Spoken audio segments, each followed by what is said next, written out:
Hi, and welcome aboard the Cosmic Space Patrol ship Intrepid. I'm Captain Jim Stanton. You must be the new trainee they told me about. Yes, sir, Captain. Where should I sit? Right there in the co-pilot seat, kid. Wow! What's the mission, Captain? Asteroids, I hope? Maybe, but it's usually not that exciting. It's a quiet beat. No hassles. Nothing like the pirate lanes on the titanium freighter circuit. Oh, every once in a while we might run across a pleasure cruiser or a beat-up old communications satellite that's drifted off course, but that's just about it.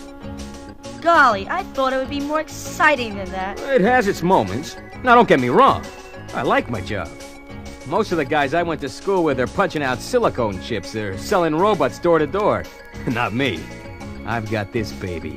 And when I'm out on patrol, she's all mine. Forward thrusters accelerate from zip to half the speed of light in under 10 seconds. I've got enough photon torpedoes on board to turn Saturn into a hunk of Swiss cheese. Not to mention the shields, flip control, and hyperspace. This baby is loaded. Strictly state-of-the-art. How about a demonstration? I'd like to see the ship in action. Okay. Let me show you what she can do. Seatbelt fastened? Yes, sir. What are we waiting for? Let's go!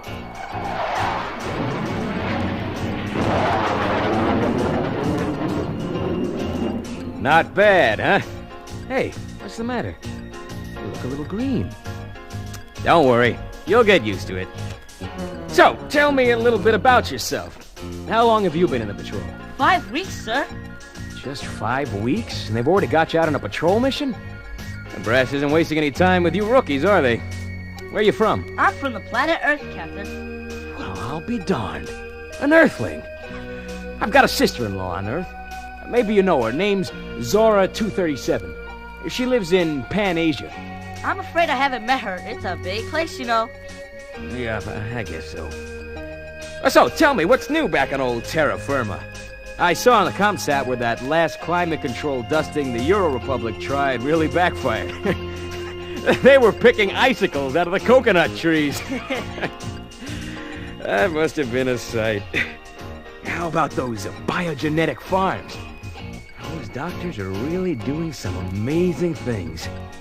I saw data on that new breed of insect they created that mines anthracite and reconstitutes it into pseudocrystal as hard as diamond.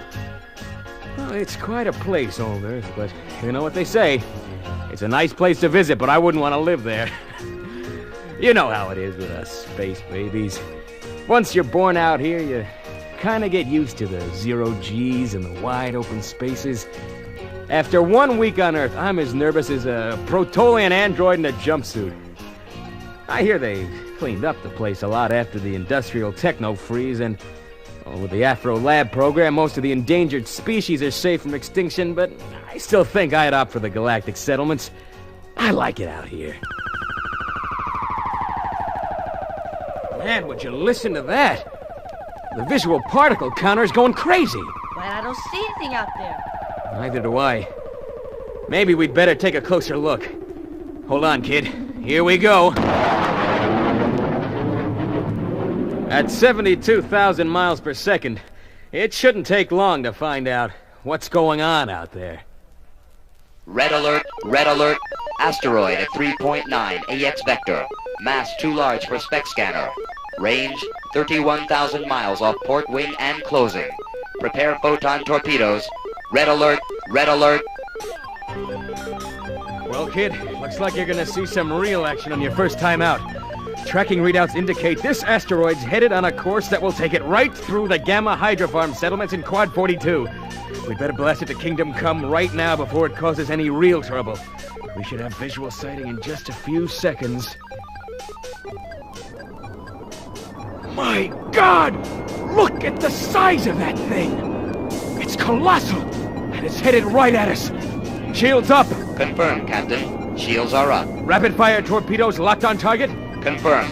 Photon torpedoes locked on target. Fire when ready. Hold on, kid. Here we go. Fire torpedo 1! Fire 1. Look at that! We hardly made a dent in it! Fire 2! Fire 2. That was a dead hit, but instead of vaporizing, it's breaking up into smaller pieces. Look at that! There must be thousands of them! 4,683 to be precise, Commander, suggest evasive maneuver to hyperspace. I've been keeping the shield on 2-second on-off cycle, but they can't hold up forever. 1 millisecond too long, and the entire ship will explode. Okay, let's go for it. Hyperspace is risky, but it doesn't look like we have much of a choice. Switching to hyperspace in 10 seconds. 9, 8, 7, 6, 5, 4, 3, 2, 1, 0, hyperspace! Well, kid, we got out of there just in time. Another few seconds and one of those asteroids would have smashed our ship to pieces. Let's check the computer navigational system and find out where we are. Navigation report. Rapid scan of all memory banks show our coordinates do not correspond with any portion of the known universe. Further analysis underway. No portion of the known universe? What in blazes are you talking about? There must be some mistake. My error factor is 1 in 19 trillion. There is no mistake. Override update. I have found our position, Captain. I knew there had to be a mistake.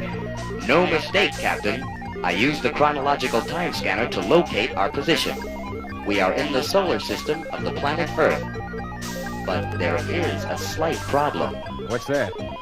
The ship must have encountered a time-space warp while we were in hyperspace. Astronomical calculations indicate we emerged from the time warp 607 years in the past.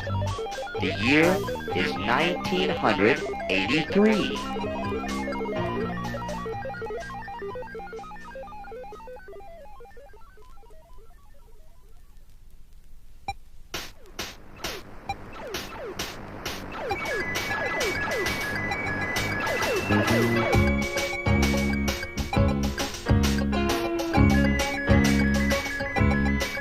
It was a quiet night on the cosmic space patrol.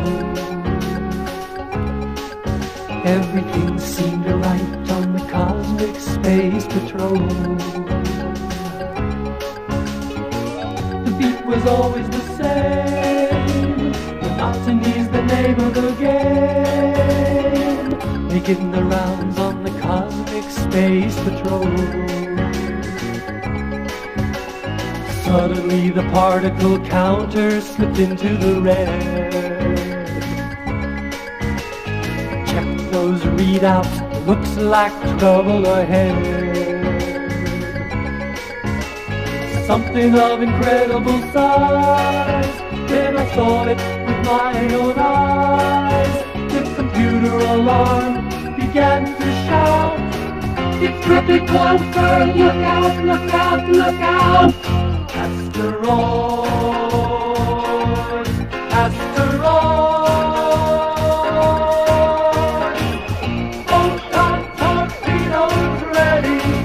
Shields up, hold them steady. Asteroids, asteroids.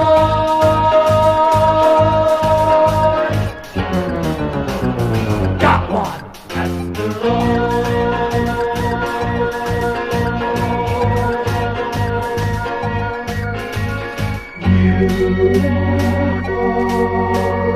On my tail, not to score, must not fail. UFO on my case, time to switch to hyperspace.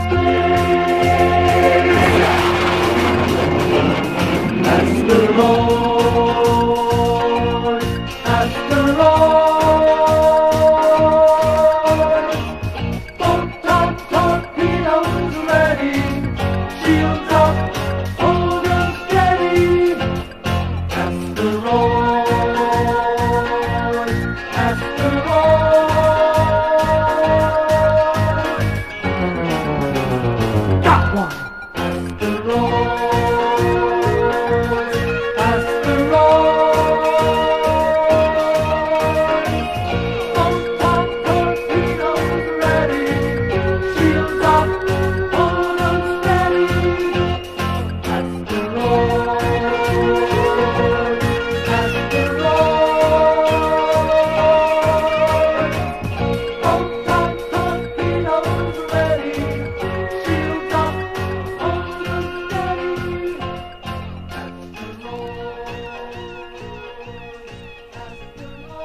time war. Caught up in a time war. Caught up in a time war. Caught up in a time war. Cyberspace too fast, thrown into the past. Nightmares, bad dreams, or now it seems we're caught up in the time war. Caught up in the time war. Caught up in the time war. Caught up in the time war. Asteroid attack, now we can't get back. Are we trapped here for 1 billion years? Caught up in the time war. Caught up in the time war. Caught up in the time war. Caught up in the time war.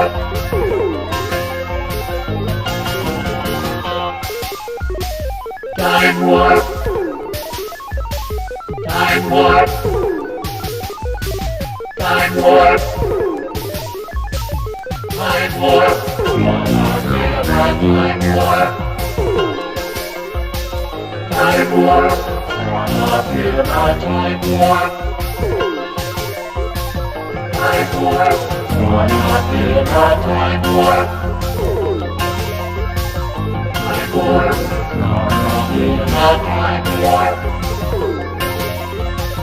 Time warp. Caught up in the time warp. Time warp. Caught up in the time warp. Time warp. Caught up in the time warp. Time warp. Caught up in the time warp.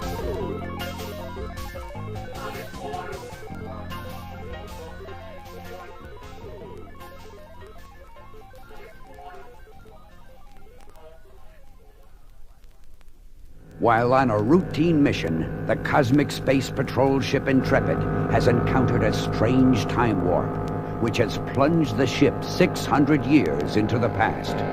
The year is 1983. Well, there it is, kid. Your home planet. Wow, I never thought I'd get to see Earth 600 years before I was born. I'm afraid I'm not much of a history student. Let's ask old Chipbrain what he can tell us about Earth in 1983. I do not compute the name Chipbrain. I am the multilingual LEX 12,000. Touchy today, aren't we? I was just joking. What can you tell me and my friend here about the planet down below? 1983 is a little bit before my time. I have already tabulated the information you request. Here is my status report on the planet Earth in 1983. This temperate and largely aquatic planet is inhabited by a wide variety of plant and animal life. The dominant life form is man. There are currently 4,551,000,000 humans on Earth. They live in the 166 countries and 49 colonies and territories on the planet. There is no central government as we now know it. Life on the planet is still largely primitive, although progress is being made at a steady rate. There are currently several dozen wars and conflicts underway. Most are territorial, although some are based on religious differences. Mankind is a stubborn species, and change comes slowly to this world. There are thousands of differing and equally valid cultures now functioning. Some have remained unchanged over the centuries, while others are changing even as we speak. I have assembled a collection of audio tapes that may give you a better picture of the varieties of human experience as they existed. Correction, as they exist in 1983.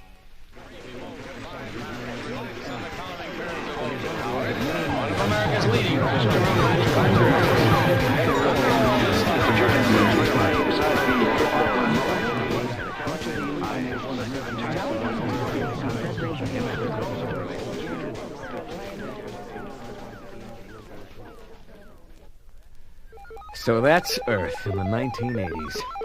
What a place. I think I'm glad I was born a little later in time.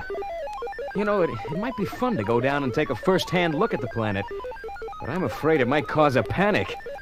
They're bound to think we're a UFO and start shooting at us.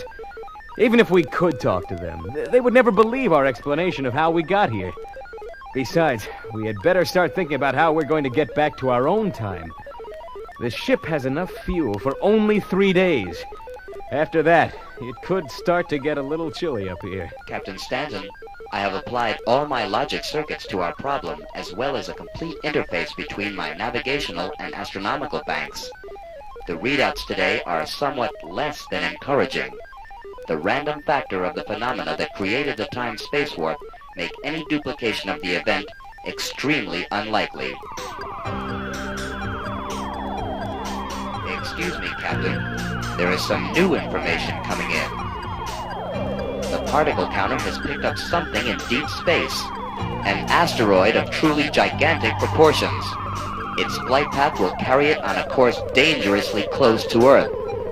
Any object this size would cause immense disturbances on the planet's surface, resulting in earthquakes, global flooding, and catastrophic loss of life. It would, in fact, create a doomsday situation. Can we destroy it ourselves before it strikes Earth? It is conceivable, Captain. However, it would require a direct hit. Anything less than a perfect shot would shatter the asteroid into thousands of huge chunks that would rain down on the planet. The results would be less dramatic, but equally fatal. How much time do we have? When is the asteroid due in this solar system? Computing. The asteroid will reach the outer perimeters of the solar system in 6 days, 17 hours, and 42 minutes. But by then, it will be too late. The demolition of an object of this size within the solar system could cause a shift in the orbits of one or more of the planets. Not a desirable situation, Captain. Our best chance for success is for us to engage the asteroid in deep space. And what are our chances for success? Computing. Logic dictates that our success is a historical inevitability. We know by the fact that Earth exists in our time that we will be successful in saving the planet. The question is not, can Earth survive, but rather, can we? Well, what are we waiting for? Let's go for it! I'm punching in the coordinates that will put us on an intercept course. We should be within firing range in a few minutes. Stand by for ignition. Ready? Fire main thrusters! Now! Look! There it is up ahead! Look at the size of that thing! It's enormous! Captain, off the starboard wing, a shower of smaller asteroids. I see them. Photon torpedoes ready? Torpedoes ready. Steady. Steady. Fire! Got one! Stand by torpedo 2. Steady. Let her rip! Good shot, Captain. You cleared a path for the ship right through the middle of the asteroids. Main target, dead ahead. Now to find the point of greatest stress. I've only got one chance at the big one. Using my mass spectrometer, I have determined what seems to be the most likely spot to place a direct hit if you hope to vaporize asteroid. It will have to be fired at extremely close range, as close as 3,000 miles. That will give us less than 1/2 second to escape. It looks as if we're going to have to use hyperspace again. Heaven only knows where we might end up this time. Red alert! Red alert! UFO dead ahead and firing. Shields up! Shields up, Captain. Photon torpedoes engaged. Fire when ready. The UFO is closing fast. Look out, he's shooting again! That was too close for comfort. Okay, overgrown pie plate, we're shooting back now.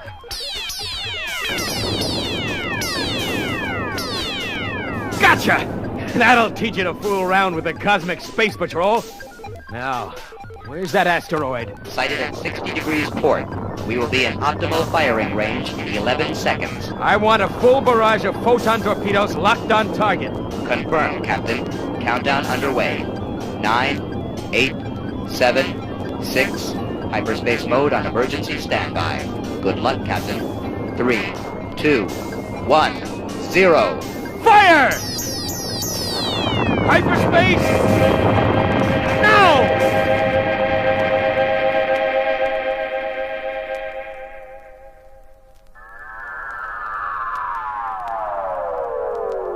This is Cosmic Space Patrol Headquarters calling the Intrepid. Over. Do you read me? Over. Come in, Jim. Please respond. Over. This is Jim Stanton, captain of the Intrepid, reading you loud and clear. What's up, pal? Over. Jim, where the devil have you been? We've been trying to raise you on Spacecom. We're starting to get worried. Over. No reason to worry, Chief. Everything is just fine now. But the last few hours have been a little hairy. Last few hours? What in blazes are you talking about? You blasted off from base at 1300.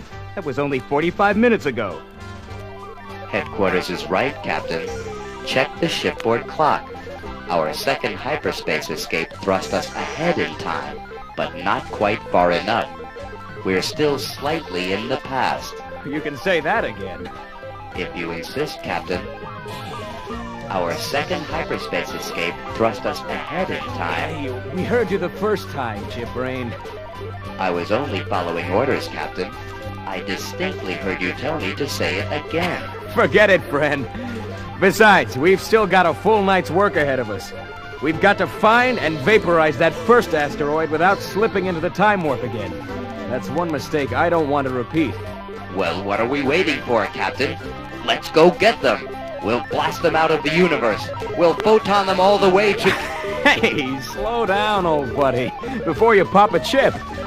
You know, sometimes you seem almost human. Oh no, what a dreadful thought. My logic circuits are far too advanced for that.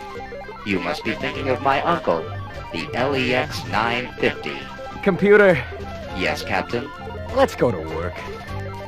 And so Captain Stanton fired the main thrusters.